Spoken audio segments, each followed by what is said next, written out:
first step is being butts of the jokes, you know. I know you've mentioned we're going to have lasers and controlling the weather.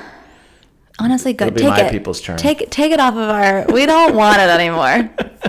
Heavy is the head. And then they'll find out how obsessed Mormons are really with Jewish tradition in the end. And they'll be like, it was Jews the whole time. We can't escape it. Yeah. It'll just come right back around.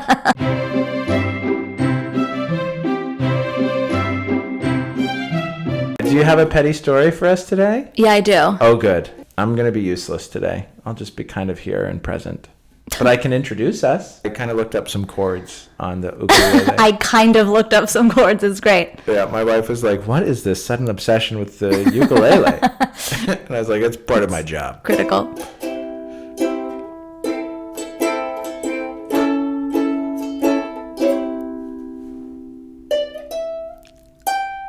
Welcome to Talk Petty to Me with me, Seth Lawrence, and the one and only true host, Jamie Bliss. This is Season 3, Episode 5. In college, my friend Julie worked as a server at the local Japanese restaurant. Sure. It's very funny to me because she's just a tiny little thing, and she seems like she's very meek and quiet. Like, she's not like very outgoing when you first meet her. Sure. But she has this like mean streak. Like, she has this like really like, I don't want to say dark side because that makes it sound like she's like in a comic book, but she really like, once you get to know her, like the way she talks, and like it's just like very different from who you would think she is if you just like the proper presentation met her. Yeah. Anyway, so she used to serve at this restaurant, and she would tell me that if any customers were ever rude or disrespectful or being jerks, that she would lick their spoons before serving them their food. Gosh. Which for me is like all of my worst nightmares being confirmed. Yes. Like, my whole life people were like, people don't do that. Right. They would get fired. Like, every time someone said something to a server I didn't like, I was like, they're going to spit in our food. Yeah. Yeah.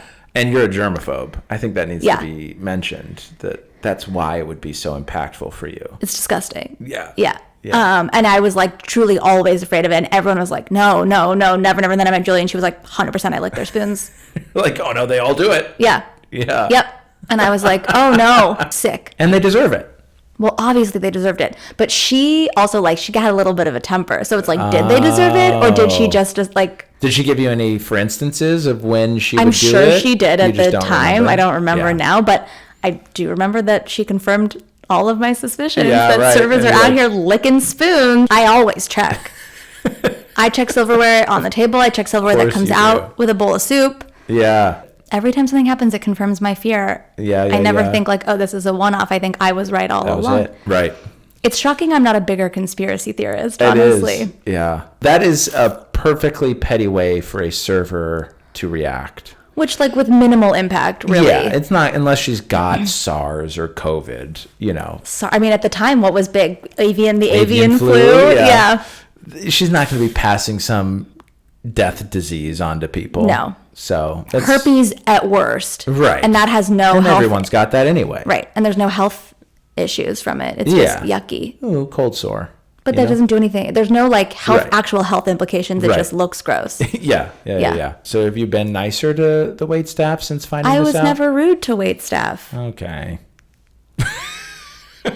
The worst I've ever felt in an interaction with a server, and it was totally in my head innocuous. Like, I didn't even mean to be offensive. I was in high school, and my friend Jenny and I went out to dinner at like some chain. We were at the Daily Grill. Okay, that I don't even think exists anymore. Yeah, I've never heard of that. In the Brentwood Gardens, and we were like flirting with the waiter or whatever, which like of course was ridiculous. Yeah. When I was 16, I looked 9. Yeah. And I'm pretty sure I still had braces, but so we were like chit chatting, like blah blah blah. Every guy's dream. And we were talking about something, and I grew up in LA, so my assumption is that everyone who works in the service industry is pursuing something else. And so I said, like, I don't know how I phrased it, but I said, like, are you just a waiter, or do you also act, whatever? model. And he cut me off in the middle of my sentence and said, "Oh, just a waiter," and got so mad at me and like was so offended by the word just and walked away from the table. Oh. And I mean, I think about it. It's been 150 years. About it still. So regularly, wow. I felt so terrible. Yeah. Because I didn't mean it to be condescending. I meant like, what else are you pursuing? But you had no idea that earlier that day, his dad was like, "Don't you want to do something more with your life?" And he was like, "No, I want to be the best server there is. I'm a lifer." Yeah. My mom always said to me that she felt like I was so nice to the waitstaff, but only because I worked at Chuck E. Cheese for my first job. It does help. There is a major difference from people who've worked service jobs and people who haven't. Yeah. Who are like, "Oh, how difficult is it?" Like, but like they don't. Like those shifts go by fast. You are working. Yeah. Yeah. No, it's true. And you deal with a lot of different people in a lot of different ways. Yes, and mostly they're unpleasant. Yep. Because they've never worked a service job. Yeah. And there's always tables that either currently work in service or have worked service because it's very different energy. Yeah. And they tip way better. They are more apologetic. They are more patient. Yes. I think everyone should have to. Like, like in other countries, you like have to serve in the military. I think after college, everyone should have to do one terrible job. One service job. I think we should rotate people, to be honest. Have high school kids do service job, like waiter. They need to wait a table for a semester. Sure. Then they got to go do garbage pickup for a semester. Then they got to go do like landscaping for a semester. Yes. You know what I mean? Like a work study. Yeah. That didn't sound the same. I kind of changed it up. Oh, okay. Pop Petty.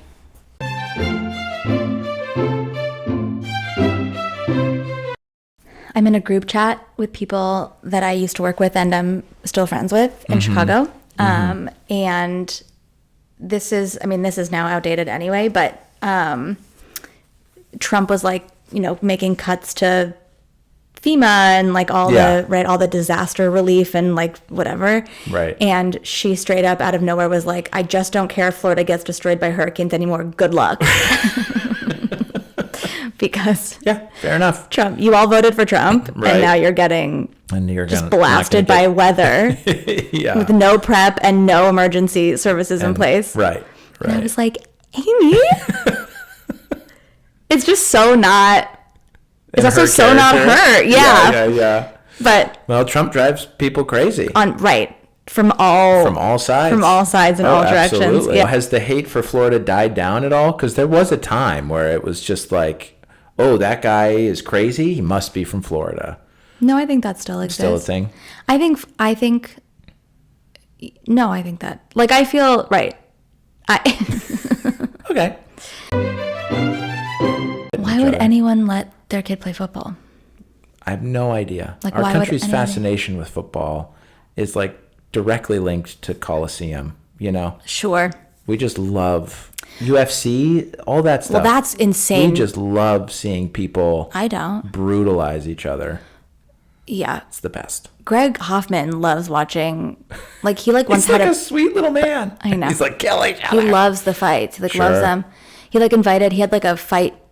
I don't know, there was some big fight and I was like, well, I'll come for the snacks, but I don't want to sit in the room. How are you watching this? I know. The WWE is one thing, because it's like choreographed and fake. It's like, you can. There are accidents that happen where they really do get hurt. But they're not like punching each other in the face. They're like dancing up against whatever, the railing. In Russia, they're doing like bare knuckle boxing and stuff. Russia? Well, That's for survival. That's to the death. Yeah. You win, you get to live. That's to get food. Yeah, right. But like, do rugby players they don't have the same. I think there's a lot of things going into it. So part of the issue is like the pads and protection that football players wear. Is it a double-edged sword? Because does it protect them, but then also give them the license to hit each other way harder? Yeah. Maybe. Rugby is not quite the same game. There's definitely concussions that happen with rugby, but it's also in the States just not as popular. No, I know that, but I'm saying rugby players don't have the same history of spousal abuse and all of that stuff. Right. They're not like getting like exponentially higher rates of CTE than other sports. I think some of it is that they're not wearing the same protective gear, so they're just naturally more careful. Right. But it's also just not the same game, right? Like, but they do like scrums or whatever. Like they're all on top of each other. And they tape their ears down. Right. So there's clearly other casualties that are happening. But not. But they're not like knocking heads. Breaking their brains. Yeah. Yeah.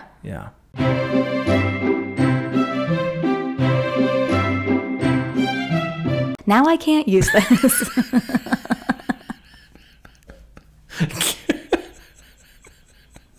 I think it's hilarious. Now and it would really drive traffic to your podcast. I have to work so hard to not get you canceled. I'm telling you, when I edit, it takes me twice as long to cut around how offensive you are.